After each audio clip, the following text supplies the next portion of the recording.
গণপরিবহন চালু করে ঈদের আগে এক সপ্তাহের জন্য শিথিল হচ্ছে বিধিনিষেধ, খুলবে দোকানপাটও। রাজধানীতে শনিবার থেকে বসছে ১৯টি কোরবানির পশুর হাট। হসপিটালে থেকে লাশের মিছিল বের হচ্ছে। করোনায় বিভিন্ন জেলায় ১৮৪ প্রাণহানি, ২৪ ঘন্টায় বরিশালের সর্বোচ্চ মৃত্যু শনাক্ত। জেলা উপজেলায় সিনোফার্ম দেওয়া শুরু, শহরে কাল থেকে দেওয়া হবে মডার্না।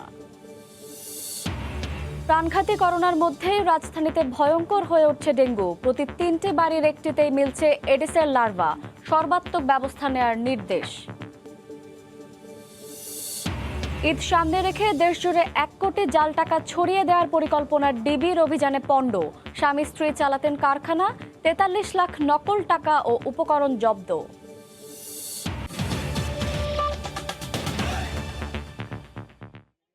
সময় সংবাদের সঙ্গে আছি আমি শায়লা রহমান ইমা। গণপরিবহন চালু করে ঈদুল আজহার আগে এক সপ্তাহের জন্য শিথিল হচ্ছে চলমান কঠোর বিধিনিষেধ। ঈদে বাড়ি যাওয়ার বিষয়টি বিবেচনা করে স্বাস্থ্যবিধি মেনে যানবাহন চলাচলের সুবিধা দেওয়া হচ্ছে। তবে চলবে না সরকারি বেসরকারি অফিস। ১৫ থেকে ২৩ জুলাই পর্যন্ত সময় দিয়ে এমন প্রজ্ঞাপন আসতে যাচ্ছে সরকারের পক্ষ থেকে। এহসান জুয়েলের রিপোর্ট। ১ জুলাই থেকে দেশব্যাপী চলছে কঠোর বিধিনিষেধ, বন্ধ সব ধরনের অফিস আদালত, দোকানপাট ও শপিং মল। ১৪ জুলাই মধ্যরাত পর্যন্ত থাকবে নিষেধাজ্ঞার আওতায় গোটা দেশ। কোরবানির ঈদে মানুষের স্বাভাবিক চলাচল ও পশুর হাটের বিষয়টি বিবেচনায় নিয়ে গণপরিবহন চালু করে বিধিনিষেধে আসছে ৮ দিনের শিথিলতা। তবে এরপর আবারও করোনা পরিস্থিতি বিবেচনায় ১৪ দিনের জন্য শাটডাউনে যেতে পারে দেশ। এ বিষয়ে শিগগিরই প্রজ্ঞাপন আসতে যাচ্ছে বলে জানিয়েছে মন্ত্রিপরিষদ বিভাগ। সোমবার দুপুরে স্বরাষ্ট্রমন্ত্রী জানান, ঈদের সময় জীবন জীবিকার বিষয়টি মাথায় রেখে আসবে সিদ্ধান্ত। অনেকগুলি ফ্যাক্টর এখানে আছে। এই যে খামারিরা, এই যে তাদের গরু কিংবা যে তাদের পশু যারা যেগুলি এতদিন কোরবানির জন্য তৈরি করেছে, সব দোকান মালিক সমিতি যারা আছে তারা কিন্তু এই ২ ঈদের জন্যই বসে থাকে। তাদের সমস্ত খরচ কিন্তু এই ২ ঈদের সময় হয়। এই সব কিছু চিন্তাভাবনা করেই সরকার জীবিকা এবং জীবনের তাগিদে যেগুলি প্রয়োজন সেইগুলোর মাথায় রেখেই যা কিছু করার নির্দেশনা, যার মাধ্যমে পাবেন। মন্ত্রিপরিষদ বিভাগ সূত্রে জানা গেছে, এই ৮ দিনে স্বাস্থ্যবিধি মেনে এক আসন ফাঁকা রেখে চলবে সকল গণপরিবহন। প্রধানমন্ত্রী কার্যালয় থেকে এই বিষয়ক নথি অনুমোদন হয়ে মন্ত্রিপরিষদ বিভাগে এসেছে। যে কোনো সময় জারি হবে প্রজ্ঞাপন। এহসান জুয়েল, সময় সংবাদ, ঢাকা। করোনার ঊর্ধ্বমুখী সংক্রমণের মধ্যেই রাজধানীতে বসতে যাচ্ছে কোরবানির পশুর হাট। ঢাকা উত্তর সিটি কর্পোরেশন এলাকায় 10টি এবং দক্ষিণ সিটি কর্পোরেশন এলাকায় বসবে 9টি পশুর হাট। আগামী 17 থেকে 21 জুলাই স্বাস্থ্যবিধি মেনে এসব হাটে পশু বিক্রি করা হবে। গেল বছর কোভিড মহামারীতে বাংলাদেশে আক্রান্ত হওয়ার পর থেকে এখন পর্যন্ত সবগুলি উৎসবেই বাধা হয়ে দাঁড়ায় করোনা সংক্রমণ। করোনার দ্বিতীয় ঢেউয়ে প্রতিদিনই মৃত্যু আর সংক্রমণের নতুন রেকর্ড ভাবিয়ে তুলছে মানুষকে। এরই মধ্যে মুসলমানদের দ্বিতীয় বৃহত্তম ধর্মীয় উৎসব ঈদুল আজহার পশু কোরবানি নিয়ে কি হবে তা নিয়ে ছিল উৎকণ্ঠা। সোমবার দুপুরে 2 সিটি কর্পোরেশন এলাকায় কোরবানির হাট বসানোর বিষয়ে সিদ্ধান্ত জানায় নগর কর্তৃপক্ষ। উত্তর সিটি কর্পোরেশনে 9টি অস্থায়ী হাট আর গাবতলীর একটি স্থায়ী হাট নিয়ে হবে 10টি পশুর হাট। একটি পশু থেকে আরেকটা পশুর দূরত্ব 6 ফিট রাখতে হবে এবং পর্যাপ্ত স্বাস্থ্য সুরক্ষা সামগ্রী আপনাদেরকে সেখানে রাখতে হবে। অন্যদিকে দক্ষিণে 10টি অস্থায়ী হাট আর একটি স্থায়ী হাট নিয়ে বসছে 11টি হাট। 17 জুলাই থেকে 21 জুলাই পর্যন্ত কোরবানির পশু কিনতে পারবেন সাধারণ মানুষ। ঈদের দিন সহ 5 দিন আমাদের হাট বসবে, সেই হিসেবে আমরা 17 তারিখ থেকে আমাদের হাটগুলো তাদের বিক্রি কার্যক্রম শুরু করবে। কিন্তু করোনা পরিস্থিতির কথা মাথায় রেখে পশু পরিবহন, কোরবানি এবং বাজার ব্যবস্থাপনায় কি পদক্ষেপ নেওয়া হবে সেসব নিয়ে শিগগিরই বিস্তারিত তথ্য জানাবে সরকার। রাশেদ লিমন, সময় সংবাদ, ঢাকা। দেশে বেড়ে চলেছে করোনায় আক্রান্ত ও মৃত্যুর সংখ্যা। 24 ঘন্টায় রাজধানীর বাইরের বিভিন্ন জেলায় মারা গেছেন 184 জন। এর মধ্যে সর্বোচ্চ শনাক্ত ও মৃত্যুর হার বরিশালে, মারা গেছেন 19 জন আর শনাক্তের হার 64.36। রোগীর চাপ অব্যাহত থাকায় শয্যা ও আইসিইউ সংকটের মধ্যে হাসপাতালগুলোর বেসামাল অবস্থা। ব্যুরো ও জেলা প্রতিনিধিদের পাঠানো তথ্য ও ছবি নিয়ে রিপোর্ট। কোনো মতেই থামানো যাচ্ছে না করোনা ভাইরাসের চলমান গতিকে, সে সাথে মৃত্যুর সংখ্যাও নিয়ন্ত্রণে আনা যাচ্ছে না।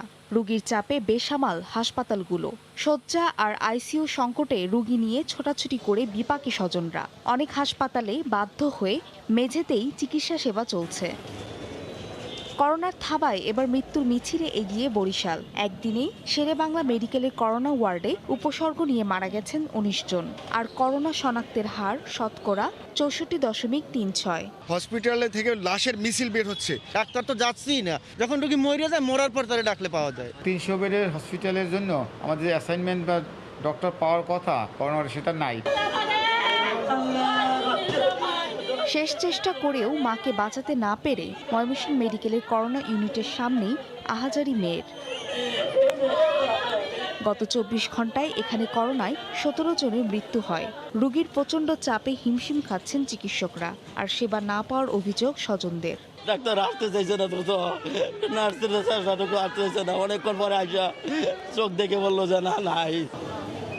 গেল ২৪ ঘন্টায় করোনা উপসর্গ ও আক্রান্ত হয়ে বগুড়া, কুষ্টিয়া এবং রাজশাহী মেডিকেলে ১৪ জন করে মারা গেছেন।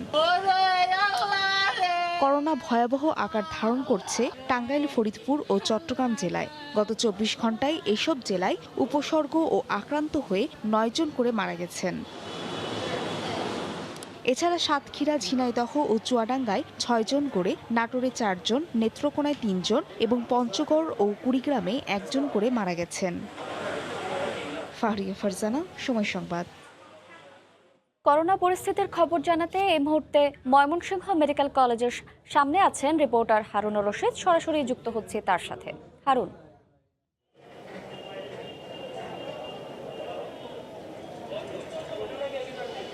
ময়মনসিংহ মেডিকেলের করোনা পরিস্থিতির কথা যদি একটু বলি, আসলে ময়মনসিংহ মেডিকেলে কিন্তু প্রতিদিনই প্রচুর রোগী ভর্তি হচ্ছেন করোনা আক্রান্ত হয়ে এবং করোনা উপসর্গ নিয়ে, এবং মারাও যাচ্ছেন বেশ করোনা আক্রান্ত এবং করোনা উপসর্গ নিয়ে। গত ২৪ ঘন্টায় ময়মনসিংহ মেডিকেলে ১৭ জন মারা গিয়েছেন, এর মধ্যে ৬ জন করোনা আক্রান্ত হয়ে এবং ১১ জন করোনার উপসর্গ নিয়ে করোনা ওয়ার্ডে চিকিৎসা নিয়েছিলেন। যারা মৃত্যুবরণ করেছেন তাদের মধ্যে বেশিরভাগই ময়মনসিংহ জেলার, এছাড়াও নেত্রকোনা, শেরপুর এবং জামালপুর জেলার আক্রান্ত রোগী ছিলেন যারা মারা গিয়েছেন। আমরা ময়মনসিংহ মেডিকেল কলেজ হাসপাতাল থেকে যে আমাদের তথ্য দিয়েছে সে বিষয়ে আমরা জানতে পেরেছি। আরেকটি বিষয় যদি বলে রাখি যে আসলে ময়মনসিংহ মেডিকেলে প্রতিদিনই কিন্তু প্রচুর রোগী আসছেন। আমরা যখন হাসপাতালে আমরা যখন অবস্থান করি দেখি যে কিছুক্ষণ পরপরই আসলে মেডিকেল কলেজ হাসপাতালে অ্যাম্বুলেন্স আসছে, অ্যাম্বুলেন্সে করে মুমূর্ষু রোগীদের নিয়ে আসা হচ্ছে। হাসপাতাল কর্তৃপক্ষ বলছে যে এর আগের বার যখন করোনার প্রকোপ দেখা দিয়েছিল তখন আসলে যে রোগীগুলো আসতো, সব ধরনের রোগী আসতো, বেশিরভাগই আক্রান্ত হওয়ার পরপরই হাসপাতালে চলে আসতে, কিন্তু এখন যে রোগীগুলো আসছে বেশিরভাগই মুমূর্ষু রোগী, যার কারণে মৃত্যুর সংখ্যাও কিন্তু বাড়ছে।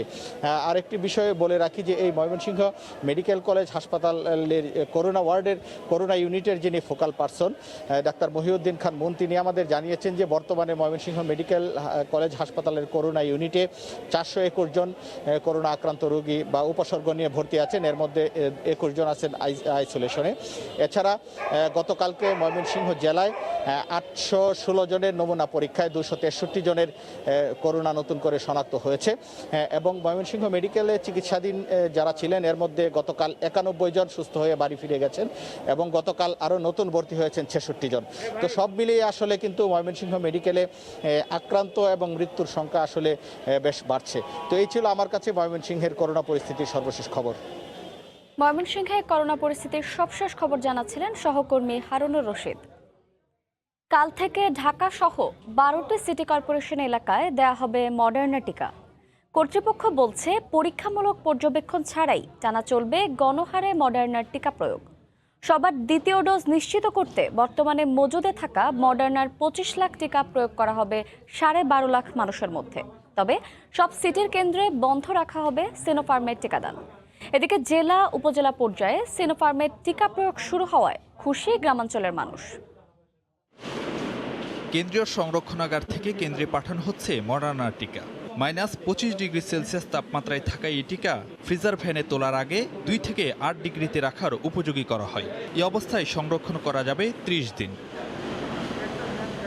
ফাইজারের টিকার জন্য নির্দিষ্ট 7টি ছাড়া রাজধানীর বাকি 40 কেন্দ্র এবং সব সিটি কর্পোরেশনে মঙ্গলবার থেকে দেওয়া হবে কেবল মডার্নার টিকা। পরীক্ষামূলক পর্যবেক্ষণ ছাড়াই হবে গণপ্রয়োগ। আমাদের হাতের মধ্যে 25 লাখ ভ্যাকসিন আছে। সেকেন্ড ডোজের জন্য যে 12.5 লাখ, এটা আমরা আলাদা করে ফেলেছি। ফার্স্ট ডোজের জন্য যেটা আমার আছে 12.5 লাখ, এটা আমি অর্ধেক এখন পাঠাচ্ছি, যাতে সে 15 দিনের মধ্যে ইউজ করতে পারে। কোনো কেন্দ্রে বেশি সংরক্ষিত থাকবে সেই সুযোগটা আমরা রাখবো না। এই কন্ট্রোলটা আমরা সেন্ট্রালি করব। আর মডার্নার টিকা প্রয়োগের দিন থেকেই রাজধানী সহ সিটি কর্পোরেশনগুলোতে বন্ধ হচ্ছে সিনোফার্মের প্রথম ডোজ দেয়া। পর্যাপ্ত দ্বিতীয় ডোজ মজুত রেখে এসব কেন্দ্রে থাকা সিনোফার্মের বাকি টিকা পাঠিয়ে দেওয়া হবে জেলা উপজেলা পর্যায়ে।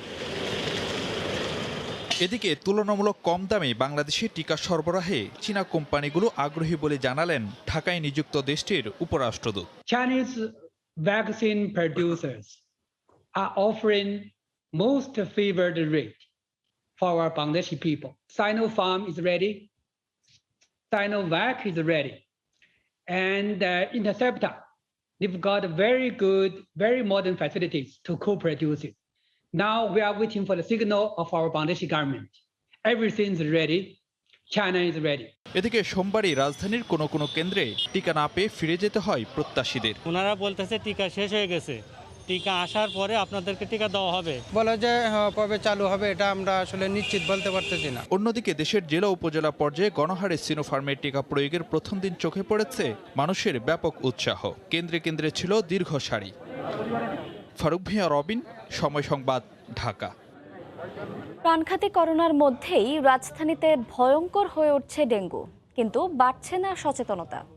অ্যাডিস নিধন অভিযানে প্রতি 3টি বাড়ির একটিতেই মিলছে লার্ভা। তবে 10 দিনের চিরুনি অভিযানে জেল জরিমানায় সচেতনতা বাড়বে বলে মনে করছে সিটি কর্পোরেশন। এদিকে ডেঙ্গু প্রতিরোধে সর্বাত্মক ব্যবস্থা নিতে সংশ্লিষ্টদের নির্দেশনা দিয়েছেন স্থানীয় সরকার মন্ত্রী। জমে থাকা পরিষ্কার পানিতেই ডেঙ্গু বাহক এডিসের বংশ বিস্তারের উত্তম পরিবেশ। 3 থেকে 5 দিন পানি জমে থাকলেই এই মশার বংশ বিস্তারে যথেষ্ট। 2019 সালে ডেঙ্গু মহামারীর পর এমন তথ্য কার না জানা। চলতি মৌসুমে শুরুতেই উকি দিচ্ছে শঙ্কা, তবু সচেতনতা বাড়ছে কই। সোমবার সকালে রাজধানীর 2 সিটির চিরুনি অভিযানে গিয়ে প্রতি 3টি বাড়ির 2টিতেই মিলেছে পিউপা আর লার্ভার উপস্থিতি। নির্মাণাধীন ভবনের পাশাপাশি বসত বাড়িতেও মিলছে এডিসের প্রজনন ক্ষেত্র। মশা ওই গাড়ি ধুইছে যে পানি যেটা জমে ছিল ওটার থেকে হয়তো মশা হয়েছে। হঠাৎ করে এখানে দারোয়ানের গাফিলতিতে আমার এটা হয়েছে। গাছ লাগাইছিলাম, গাছটা নষ্ট হয়ে যায়, আমার বাচ্চাটা এখানে রাখা দিয়েছে আরেকটা গাছ লাগানোর জন্য। তবে এবার আর ছাড় দিচ্ছে না মোবাইল কোর্ট। জেল জরিমানায় অন্তত সচেতনতা ফিরবে বলে আশা তাদের। এখন আমরা জরিমানা করছি, জেল দিচ্ছি, এখন আমরা মোবাইল কোর্ট পরিচালনা করছি। এ পর্যন্ত আমরা 3টি বাসাতে লার্ভা পেয়েছি এবং প্রত্যেককেই 50,000 টাকা জরিমানা, অনাদায়ে 1 মাসের বিনাশ্রম কারাদণ্ড প্রদান করা হয়েছে। করোনার মধ্যে ডেঙ্গুর বিস্তার ঠেকাতে প্রয়োজনীয় সব ধরনের ব্যবস্থা নিতে সংশ্লিষ্টদের প্রতি কঠোর বার্তা দিয়েছেন স্থানীয় সরকার মন্ত্রী। মশাবাহিত রোগ প্রতিরোধে আন্তঃমন্ত্রণালয়ের সভায় সিটি মেয়রদের পাশাপাশি অংশ নেন ওয়াসা ও স্বাস্থ্য অধিদপ্তরের প্রতিনিধিরাও। বাড়িধারা ডিওএইচএস থেকে বলছে আমাদের এখানে স্প্রে হয় না, স্প্রে করেন। মহাখালী ডিওএইচএস থেকে বলছে আমাদের এখানে স্প্রে করা হয় না, স্প্রে করেন। এপ্রিল থেকে যাবৎকাল আমরা 22,61,700 টাকা জরিমানা করেছি 126টি মামলার মাধ্যমে। পূর্ত মন্ত্রণালয়ে বেশ কিছু আবাসন আছে যেগুলোতে অথবা আপনার অফিস এলাকা আছে যেগুলোতে আমাদেরকে আরেকটু গুরুত্বের সহিত দায়িত্ব পালন করার ব্যবস্থা করতে হবে। রাজধানীতে এই মুহূর্তে সরকারি বেসরকারি হাসপাতালে ডেঙ্গু নিয়ে ভর্তি আছেন 190 জন। রাশেদ লিমন, সময় সংবাদ, ঢাকা। 1 লাখ টাকা মূল্যমানের জাল নোট তৈরিতে খরচ মাত্র 4,000 টাকা। পাইকারি পর্যায়ে বিক্রি হয় 15,000 টাকায়। কয়েক হাত ঘুরে ভোক্তা পর্যায়ে গিয়ে হয়ে যায় পুরো 1 লাখ টাকা। রাজধানীর ভাটারায় জাল নোট তৈরির পর সারা দেশে ছড়িয়ে দিত রহিম ফাতেমা দম্পতি। কারখানায় অভিযান চালিয়ে 5 জনকে গ্রেফতারের পর পুলিশ বলছে কোরবানির ঈদকে সামনে রেখে সক্রিয় হয়ে উঠেছিল চক্রটি। খাটের নিচে বসানো হয়েছে কম্পিউটার, সঙ্গে যুক্ত করা হয়েছে প্রিন্টার। তাতে চাপ দিতেই বেরিয়ে আসছে 1000 ও 500 টাকার চকচকে নোট। তবে সবই জাল। রাজধানীর ভাটারার নূরের চলা এলাকায় বাসা ভাড়া নিয়ে জাল টাকা তৈরি করতেন রহিম ফাতেমা দম্পতি। 1 নয় 2 নয়, দীর্ঘ 10 বছর ধরে তারা অপরাধের সঙ্গে যুক্ত। সারা দেশে জাল টাকা ছড়িয়ে দিতে তাদের রয়েছে ডিলার। কোরবানি ঈদ উপলক্ষে কয়েক কোটি টাকা বাজারে ছাড়ার পরিকল্পনা ছিল তাদের। 2010 সালে আসার পরে আমি প্রথমত লোকের কাছ থেকে কিনে নিয়ে দোকানে দোকানে ভাঙাইতাম। কাজটা যখন শিখি আমি নিজে আলাদাভাবে কাজ করি। যখন আমি দোকানে ভাঙাইতাম তখন আমি অ্যারেস্ট হয়েছিলাম 2 বার। উনি করে, আমি ঘরে রান্না বাড়া করি, একটু আগাই টাগাই দিয়েই। অভিযান চালিয়ে 43 লাখ জাল টাকা ও টাকা তৈরির বিপুল পরিমাণ উপকরণ জব্দ করেছে পুলিশ। কুরবানি ঈদ সহ অন্যান্য জায়গায় যেহেতু এই মুহূর্তে প্রচুর কাঁচা টাকার ক্রয় বিক্রয় হয়, তো সেটাকেই আসলে টার্গেট করে তারা বাজারে জাল টাকা ছড়িয়ে দেয়। এই দম্পতি এর আগেও জাল টাকা তৈরি করতে গিয়ে একাধিকবার গ্রেফতার হয়েছিল। পুলিশ বলছে তারা যেন সহজে জামিনে বের হতে না পারেন, সেজন্য নতুন আইন দরকার। একটা নতুন আইন ফ্রেম হওয়ার কথা, যেখানে জাল টাকার জন্য শ্রেণীবিন্যাস করা আছে, কাদের কিভাবে সাজা হবে এবং কাদেরকে কিভাবে আটক করা হতে যাবে। কোরবানির পশুর হাটে নগদ টাকা লেনদেনে সতর্ক হওয়ার পরামর্শ পুলিশের। বুলবুল রেজা, সময় সংবাদ, ঢাকা। 2000 কোটি টাকার প্রকল্প বেড়ে দাঁড়িয়েছে প্রায় 4500 কোটি টাকাতে। গত 9 বছরে কয়েক দফা কাজ শেষ করার মেয়াদ পেরিয়েছে। বলা হচ্ছে দেশের প্রথম বাস র্যাপিড ট্রানজিট প্রকল্পের কথা। যোগাযোগ বিশেষজ্ঞ ও জনপ্রতিনিধিরা প্রশ্ন তুলেছেন প্রকল্পের নকশা নিয়ে। তাদের মতে ঢাকা গাজীপুর সড়কে যানজট আরও বাড়াবে 1 লেনে বাস চলাচল। অভিযোগ মানতে নারাজ সংশ্লিষ্টরা। নিজামুদ্দিনের ছবিতে মাহমুদ রাকিবের রিপোর্ট। গাজীপুরের শিববাড়ি থেকে হযরত শাহজালাল বিমানবন্দর পর্যন্ত প্রায় 21.5 কিলোমিটার সড়কে চলছে এই বাস র্যাপিড ট্রানজিট বা বিআরটি প্রকল্পের কাজ। এদিকে গাজীপুরের মেয়র ও দেশের শীর্ষ যোগাযোগ বিশেষজ্ঞরা বলছেন এই বিআরটি প্রকল্পের নকশায় রয়েছে মারাত্মক ভুল। তাই এই প্রকল্প শেষ হলেও এই এলাকার মানুষ তার কোনো সুফল ভোগ করতে পারবে না। কিন্তু কেন? সরজমিনে দেখা যায় 4টি ভাগে এগিয়ে চলছে প্রকল্পের কাজ। প্রকল্প সংশ্লিষ্টদের দাবি এরই মধ্যে শেষ হয়েছে সড়কের পাশের ফুটপাত, ড্রেনেজ ও বাস ডিপো নির্মাণ। এখন চলছে বিমানবন্দর থেকে চেরাগালি পর্যন্ত টানা উড়াল সড়ক, 25টি স্টেশন ও ভিন্ন ভিন্ন 7টি মোড়ে ওভারপাস নির্মাণের কাজ। তবে সড়ক বিশেষজ্ঞ ও জনপ্রতিনিধিরা বলছেন ওভারপাস ও উড়াল সড়ক বিআরটির বৈশিষ্ট্যই নয়। 8 থেকে 10 লাইনের যেখানে গাড়ির চাপ আছে সেখানে একটা বাস শুধু আসা যাওয়ার মধ্যে সেখানে যানজটটা আরও বেশি হবে। এবং আমাদের দুই পাশে 32টা ইউটার্ন আছে, এই ইউটার্নের মধ্যে কোনো ব্যবস্থা নাই। এখানে 8টা ফ্লাইওভার আছে, এই 8টা ফ্লাইওভার দিয়ে এই করিডোরটাকে ইরিভার্সিবল ড্যামেজ হয়ে গেছে। এখনই প্রকল্পের নকশা পরিবর্তন না করলে সরকারের 4500 কোটি টাকা বিফলে যাবে বলেও মনে করেন তারা। ডেফিনিটলি বাইবেল না, এটা পরিবর্তন করা যাবে। তবে বিআরটি সংশ্লিষ্টরা বলছেন বিচ্ছিন্নভাবে না বলে সুনির্দিষ্ট তথ্য প্রমাণ দিয়ে নকশার ভুল ধরিয়ে দিতে হবে। কেউ যদি আমাদেরকে একেবারে এরকম ডিজাইন ধরে ডেটা দিয়ে বলতে পারে যে এখানে এখানে ভুল, আমরা ওয়েলকাম করব, তার প্রয়োজন হলে আমরা তাকে ফি দেব।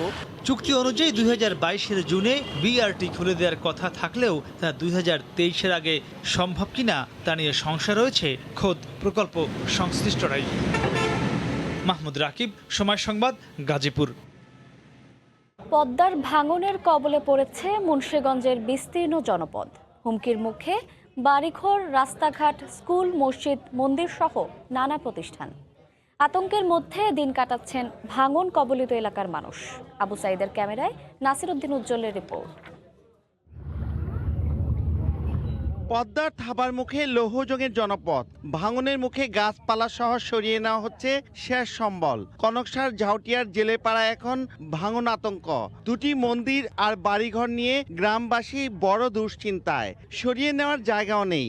নদী তীর ঘেঁষা পরিবারগুলো একরকম নির্ঘুম রাত কাটাচ্ছেন। ভেঙে গেলে আমাদের থাকার কোনো জায়গা নেই। এতগুলো অসহায় পরিবার কোথায় যায় থাকবে এর কোনো নিশ্চয়তা নাই। পদ্মা তো ঘরের সাথে পড়ছে, আমরা তো বাল বাচ্চা নিয়ে থাকার জায়গা নেই। 119 বছরের প্রাচীন ব্রাহ্মণগাঁও উচ্চ বিদ্যালয়ের একেবারে পাশ দিয়ে পদ্মা প্রবাহিত।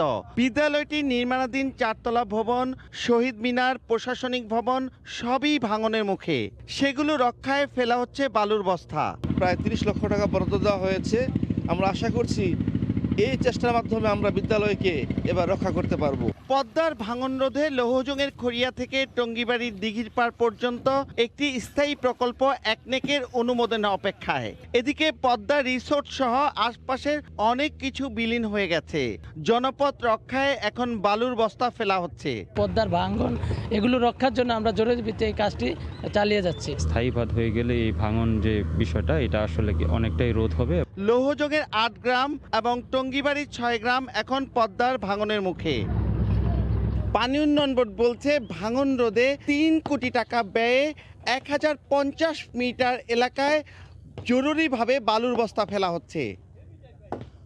মুন্সিগঞ্জের লৌহজং থেকে নাসিরউদ্দিন উজ্জ্বল, সময় সংবাদ। দেখছেন সময় সংবাদ। মানকে আরো দীর্ঘস্থায়ী মজবুত রূপ দিতে এইচকেজি স্টিল, নির্মাণে নিশ্চিন্ত নির্ভরতা। বেঁচে থাকার আকুতি জানিয়ে চিঠি লিখে ফাঁসির মঞ্চ থেকে ফিরে এলেন মৃত্যুদণ্ডপ্রাপ্ত আসামি। তার চিঠি পেয়ে বিনা পয়সায় মামলা লড়লেন এক আইনজীবী। আর তাই ফাঁসির মঞ্চে যেতে হচ্ছে না স্বপন কুমারকে। মুক্তি মিলল কন্ডেম সেল থেকেও। বাকি গল্প থাকছে আফজাল হোসেনের রিপোর্টে। আমি কিভাবে বেঁচে আছি তা লিখে বোঝাতে পারবো না। এটাকে ঠিক বেঁচে থাকা বা জীবন বলে না। এই জীবন আর সত্যিই আমার সহ্য হচ্ছে না। আপনি মহানুভব, তাই দয়া করে আমাকে আপনার নিজ সন্তান মনে করে আমার জীবনটাকে বাঁচান। আমি বাঁচতে চাই। আপনার দীর্ঘায়ু ও সুস্বাস্থ্য কামনা করি। ভালো থাকবেন। ইতি স্বপন কুমার বিশ্বাস। 14 বছর ধরে কারাগারের কন্ডেম সেলে মৃত্যুর প্রহর গুনছিলেন স্বপন কুমার বিশ্বাস। প্রথম স্ত্রী স্বপ্না ঘোষকে হত্যার দায়ে 2008 সালে ফাঁসির রায় হয় তার, যে রায় বহাল থাকে হাইকোর্টেও। কিন্তু আর্থিক সংকটে এ রায়ের বিরুদ্ধে আপিল করতে পারছিলেন না স্বপন। কন্ডেম সেলে নিজের অবর্ণনীয় কষ্টের কথা লিখে চিঠি পাঠান সিনিয়র আইনজীবী খন্দকার মাহবুব হোসেনের কাছে। আকুতি জানান বিনা পয়সায় তার হয়ে মামলা পরিচালনার। কারাবন্দী স্বপনের চিঠি পেয়ে আইনি সহায়তার সিদ্ধান্ত নেন তিনি। একটা অসহায় মানুষ জেলখানায় 14 বছরের উপরে ফাঁসির সেলে আছেন এবং তার চিঠির অত্যন্ত করুণ। তার সবকিছু ছিল কিন্তু সবকিছু হারিয়েছে। শুনানি শেষে আদালত স্বপনকে দ্রুত সাধারণ সেলে নেয়ার নির্দেশ দেন। কমানো হয় মৃত্যুদণ্ডের সাজা। সকল দলিল দস্তাবেজ বিবেচনায় তার মৃত্যুদণ্ডের আদেশ থেকে কমিয়ে যাবজ্জীবন সাজায় রূপান্তর করেছেন। জেলে যে হাজতবাসকালীন সময় সেটা সে মুক্ত পাবে এবং কন্ডেম সেল থেকে তাকে রেগুলার নর্মাল সেলে তাকে নিয়ে আসার জন্য আদেশ দিয়েছেন। বিনা পয়সায় মামলা পরিচালনা করায় সংশ্লিষ্ট আইনজীবীদের ধন্যবাদও দিয়েছেন দেশের সর্বোচ্চ আদালত। আফজাল হোসেন, সময় সংবাদ, ঢাকা।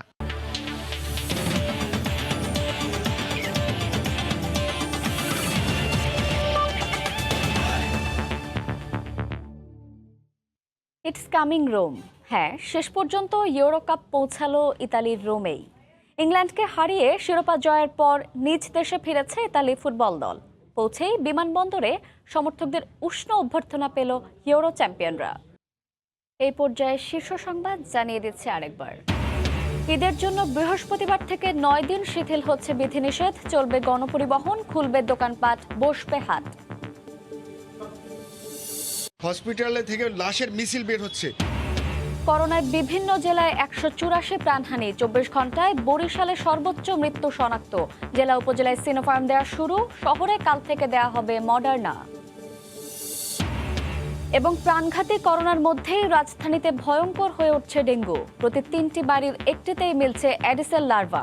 সর্বাত্মক ব্যবস্থা নেয়ার নির্দেশ। এ ছিল এখনকার মতো। সঙ্গে থাকুন সময়ের।